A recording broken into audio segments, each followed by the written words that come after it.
Thank you. Mayor Michael Hancock joins us now on Denver 7 for our bi-weekly interview. Thank you for being here this morning, Mayor.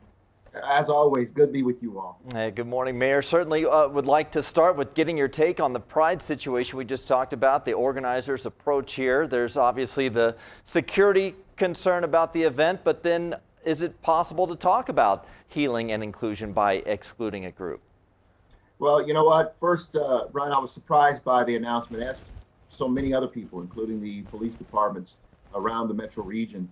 But, you know, I'll tell you, the center, I know, made this decision. It was not an easy decision to make. And I read their statement. And I'll tell you that what I like about the statement is they go from the history and the discussion of why they made the decision to support, you know, the movement that's going on to really reconcile the relationship between the community, particularly the Black community, and the police department.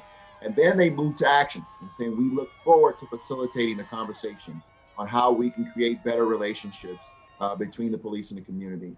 And so, you know, while it's a difficult decision, I really do applaud the center for taking the action, saying we want to be part of the solution and not part of the problem. And the reason why it was disappointing and surprising to hear the statement, because I know about the long and hard efforts that the center and so many activists in the LGBTQ community have undertaken to build those relationships. And I know the police department has worked on building those relationships. So I think that just kind of unsettled everyone. But if we can move toward action beyond this, I think it'd be helpful. So hopefully maybe something positive can come of this. The huge I-70 project speaks to our area's expansion. The part of the interstate about to be demolished has served the community for more than 50 years. So what kind of infrastructure projects would you like to see over the next decade? Well, first of all, I tell you, I toured the I-70 project just yesterday afternoon for the first time. And what you don't see as you're driving on I-70 is what's going on underneath it. It is a phenomenal looking project. They've done tremendous work. And as you mentioned, they're going to begin demolishing the what do we call it? Viaduct. Viaduct. Yes, thank you, Ryan. I was just at the block. The viaduct in just a few short days in the month of June. You know, I like to see, obviously, we talked a lot about the drainage. We talked about climate change measures that they have undertaken, and they'll talk about some of these things and bring them more to the public awareness real soon. I expect to see more beautification efforts, planting of trees that will help with the climate change issue, but also the environment around the aesthetics around the community.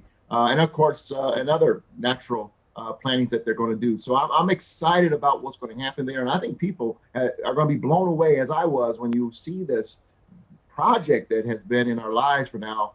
It's stretching for about 15 years, but just physically for just the last couple of years. Yeah, if it's anything like the renderings, it's going to look really nice. It is amazing. I tell you, it blew me away. Yeah. And we are also seeing other cities now respond to the action your administration is taking when it comes to our homeless population. Aurora's mayor going to introduce a camping ban there today. Denver already has one and, of course, has introduced safe outdoor spaces. What are the city of Denver's plans as we head into summer? Well, we're going to be making some announcements in about a couple of weeks, Brian, about some of the other measures we're undertaking. I'm pretty excited about some of the stuff we're bringing out. But I think what you're going to see Denver do, and ultimately cities that are moving into the banning of public camping in the urban setting, will be to look at how we deal with issues around mental health, substance abuse, familial disassociation, and begin to build those bridges without a police response. And that's really the challenge that we're facing. The city of Denver is seeing 3 times more unsheltered neighbors on our streets today since the start of the pandemic. And we know that there's a challenge that we must be prepared to meet, and getting people into shelter, getting roofs over their heads should be our top priority. There's not, as I know the mayor of Aurora and the mayors of Boulder have said as well, this is not a humane way, allowing folks to camp outdoors in which to address the challenges of homelessness.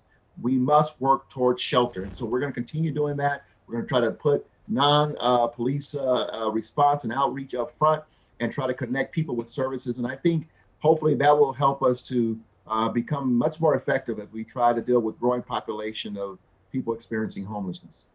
All right, no one easy solution to this. Thank you so much for joining us this morning, Mayor Hancock. As always, you guys have a great weekend. I'll see you next week. You too, sir.